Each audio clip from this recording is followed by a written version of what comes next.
যে 10 নম্বরে একটা উদ্দীপক দেওয়া রয়েছে, কি রয়েছে? উদ্দীপক দেওয়া রয়েছে। উদ্দীপকটা আমরা এঁকে নিব। তাহলে উদ্দীপকটা যদি আমরা এঁকে নিই, এ বি, এখান থেকে গেছে অ্যান্ড গেট, কি গেট যাচ্ছে? And gate. আর এখান থেকে আসছে এ বি গেট, দেওয়ার পরে এখানে আবার এক্স নর গেট। এটা এবার খেয়াল করো, এখানে বলছে উদ্দীপকের এফ থেকে প্রাপ্ত লজিক গেট ব্যবহৃত হতে পারে কোনটি কোনটি, কোনটি কোনটি হতে পারে। এটা খেয়াল করো, এটি হতে পারে দুটি বিটের অবস্থা তুলনা করার জন্য, কারণ এখানে এই যে এ আর বি, এটা একটা বিট, এটা একটা বিট, দুইটা বিট তুলনা, এই জন্য দুটি বিটের অবস্থা তুলনা করার জন্য। আর খেয়াল করো হাফ অ্যাডার তৈরির ক্ষেত্রে এই যে তোমরা লজিক সার্কিটে দেখতে পাচ্ছ, এইটার সাহায্যে হাফ অ্যাডার তৈরি করা যায়, এটার সাহায্যে কি করা যায়? হাফ অ্যাডার তৈরি করা যায়। এরপরে আসো, প্রসেসরের সবচেয়ে কাছে থাকে কোনটি? একটা কথা মনে রাখবা, যে প্রসেসরের সবচেয়ে কাছে থাকে রেজিস্টার। তাহলে প্রসেসরের সবচেয়ে কাছে থাকে কোনটি? রেজিস্টার সব থেকে কাছে থাকে। এরপরে আসো, একটি ডিকোডারের আউটপুট 64 পেতে হলে ইনপুট কত দিতে হবে? এটা খেয়াল করো, যে এখানে চেয়েছে 64, আউটপুট পাচ্ছে কত ইনপুট দিলে? এখানে আছে 6, 7, 8 না 9। এটা খেয়াল করবা, যে 2 টু দি পাওয়ার 6 করে দেখবা যে আসলে এটা ইনপুট পাই কিনা। তাহলে আমরা যদি 2 কে 6 বার গুণ করি, 2 ইন্টু 2 ইন্টু 2, 2 ইন্টু 2 ইন্টু 2, 1 2 3 4 5 6, 2 দুগুণে 4, 4 দুগুণে 8, 8 দুগুণে 16, 16 দুগুণে 32, 32 দুগুণে কত? 64। তাহলে আমাদের 64 কিন্তু পেয়ে গেছি, এটাকে বলা হয় ইনপুট। তাহলে আমাদের কি দিতে হবে?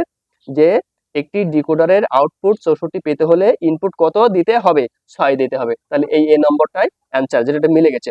এরপরে খেয়াল করো, 0 থেকে 31 গণনা করার জন্য রিপল কাউন্টারে কয়টি ফ্লিপ ফ্লপ ব্যবহার করতে হবে? এটা খেয়াল করবো, 5টি ফ্লিপ ফ্লপ ব্যবহার করতে হবে। 0 থেকে 31 পর্যন্ত 5টি ফ্লিপ ফ্লপ ব্যবহার করতে হবে। এরপরে আসো, ডিজিটাল ইলেকট্রনিক্সের যে কোনো সার্কিট বাস্তবায়ন করা যায় কোন গেটে? ওই যে আগে বললাম, সার্বজনীন মানে কি? যে সবার ক্ষেত্রে ব্যবহার করা যাবে, সবসময় ব্যবহার করা যাবে এবং সবার ক্ষেত্রেই ব্যবহার করা যাবে। এক কথা মনে রাখবা, সার্বজনীন গেট যখনই বলবে তখনই গোল আলুর কথা মনে রাখবা। তাহলে সার্বজনীন গেট কত প্রকার? 2 প্রকার, একটা হচ্ছে ন্যান্ড গেট আর একটা নর গেট। তাহলে এই যে সি নম্বর নর গেট, এটি হচ্ছে এখানে অ্যান্সার। এরপরে আসো, 15 নম্বরে একটা উদ্দীপক দেওয়া রয়েছে, কি দেওয়া রয়েছে? একটা উদ্দীপক দেওয়া রয়েছে এবং বলছে উদ্দীপকে ওয়াই এর মান কত? এটা এ ইনপুট আর এটা 0 ইনপুট। তাহলে এখানে খেয়াল করো, এখানে এ বার যাবে, তাহলে এটা হবে এ বার অ্যান্সার হবে, যেহেতু এটা 0, 0 আমার গ্রহণযোগ্য হবে না, 0 0ই হয়ে যায়, ঠিক আছে? এই জন্য এই যে এ হবে, এ বার হবে, কি হবে? এ বার হবে। এরপরে আসো 16 নম্বরে, উদ্দীপকের ইনপুট 0 এর পরিবর্তে বি হলে বর্তনীর আউটপুট কত হবে? যদি এখানে মনে করো যে আমি যদি এই উদ্দীপকটা এখন 0 জায়গায়, যে এখানে এ যাচ্ছে, এটা এটা এ, এই 0 জায়গায় কি বলেছে? বি বসলে ওয়াই এর মান কোনটি হবে? ওয়াই এর মান কোনটি হবে? এটা খেয়াল করবা, এটা হচ্ছে এখানে এক্স নর গেটের সূত্র। এটা কিসের? এক্স নর গেট। এক্স নর গেটে কি হয়? এ এক্সর বি নট। এটা এইটা কেন আসছে তোমরা খেয়াল করবা, যে এটা এই সূত্র, এক্সর গেটের 2টা সূত্র আছে। কয়টা সূত্র আছে? এক্সর গেটের 2টা সূত্র আছে, তোমরা মনে রাখবা। সেই 2টা সূত্র আমরা লিখে দিচ্ছি আমি, যে এখানে এ বার বি প্লাস এ বি বার। এক কথায় এর মাথায় প্রথমটা বার থাকবে, দ্বিতীয়টায় বার থাকবে না, এবং একটা প্লাস থাকবে, এবং এখানে দ্বিতীয়টার মাথায় বার থাকবে, প্রথমটার বার থাকবে না। তখন হবে এটি এ এক্সর বি, এটাকে আবার এক্সর বলা হয়। আর যখন এ বি এর মাথায় বার, বির মাথায় বার, প্লাস এখানে এ বি, এটা, তখন এটা হবে এ এক্সর বি নট, তখন এক্স নর গেট হয়ে যাবে। তাহলে এটা এক্স নর গেটের সূত্র, এইটা মনে রাখবো। তাহলে এখানে এ এক্সর বি নট, এটা কোথায় আছে আমরা সেটা দেখবো। তাহলে এই যে এ নম্বরে আছে এ এক্সর বি নট, এটি অ্যান্সার এ নম্বরে। এরপরে আসো 17 নম্বরে, 17 নম্বর কি বলছে?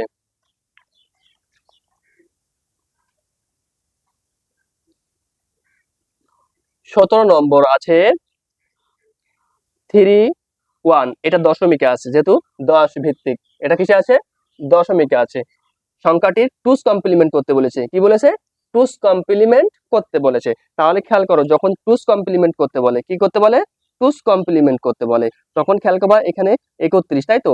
এই 31-এর সমতুল্য দশমিক সংখ্যায় রূপান্তর করে নিবা। তাহলে দশমিক সংখ্যায় যদি রূপান্তর করতে হয় তাহলে খেয়াল করবা এখানে 31, তাই তো? তাহলে আমরা 1 2 4 8 16, তাহলে 8 16 আর 8 24 আর 4 28 আর 2 30 আর এই 0, যেহেতু কি বলেছে টুস কমপ্লিমেন্ট করতে বলেছে, কি বলেছে টুস কমপ্লিমেন্ট। টুস কমপ্লিমেন্ট যখনই করতে বলবে তখনই খেয়াল করবা যে 8টা বিটে নিতে হবে। তাহলে হয়েছে কত 1 2 3 4 5টা হয়েছে, তাহলে 6 7 8 বাদ বাকিগুলো 0 করে নিবা। এবার এটাকে বলেছে কি বলেছে টুস কমপ্লিমেন্ট করতে বলেছে। টুস কমপ্লিমেন্ট যখনই করতে বলবে তখনই ওয়ান্স কমপ্লিমেন্ট করতে হবে। আর ওয়ান্স কমপ্লিমেন্ট মানে কি 0 থাকলে 1 1 থাকলে 0 1 থাকলে 0 1 থাকলে 0 1 থাকলে 0 আর 0 থাকলে 1 0 থাকলে 1 0 থাকলে 1। এবং এই শেষে টুস কমপ্লিমেন্ট যখন করতে বলবে তখন এই শেষ বিটের সাথে একটা 1 যোগ করে দিবা। তাহলে 1 1 কি 0, হাতে 1 0 1 1 আর বাদ বাকি 0 0 এই 0 0 এই 1 1 এই 1 1 এই 1 1, এটি হয়ে গেল টুস কমপ্লিমেন্ট। কি হয়ে গেল টুস কমপ্লিমেন্ট। তাহলে এটা দেখবো যে আমরা প্রথম 3টে 1 3টা 0 এবং 1 0, তাহলে প্রথম 3টা 1 3টা 0 এবং 1, এটা হচ্ছে এখানে অ্যান্সার। তাহলে এই যে ডি নম্বর অ্যান্সার পেয়ে গেলাম আমরা। এরপর আসো 18 নম্বর। 18 নম্বর বলছে 0 1 0 1 1 1 1 1 বাইনারি টাস্ক এর সমকক্ষ মান সেটা কি হেক্সাডেসিমাল হবে না অক্টাল হবে না ডেসিমেল হবে, এইটা খেয়াল করতে হবে। তাহলে এর যদি আগে কি আসে হেক্সাডেসিমালে 5f হবে কিনা, তাহলে এই মানটা আগে কি করব তুলে নেব। খেয়াল করো, তাহলে আগে এই মান বাইনারি মানটা আমি তুলে নিচ্ছি। 0 1 0 1 2 3 4 5 1 2 3 4 5টা। এবার এটা বলেছে হেক্সাডেসিমেলে। হেক্সাডেসিমেলে বাইনারি থেকে যখন হেক্সাডেসিমেলে রূপান্তর করতে হয় তখন কি করতে হয় ডান সাইড থেকে 4টা বিটে রূপান্তর করতে হয় 1 2 3 4, তাহলে এই 4টা। এবার 1 2 3 4, তাহলে এখান থেকে এই 4টা, তাহলে এখানে 1 2 4 8, তাহলে 8 আর 4 12 আর 2 14 আর কত 15, 15 মান কত হেক্সাডেসিমালে f সমান কত 15।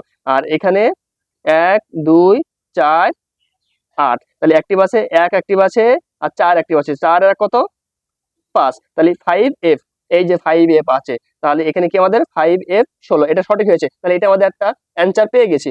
এবার আসো অক্টালে। এবার এটা যদি অক্টালে করতে হয় 0 1 0 1 1 2 3 4টা, এটাকে 3টা বিট করে আবদ্ধ করতে হবে। কয়টা 3টা করে আবদ্ধ করে নিতে হবে এটা।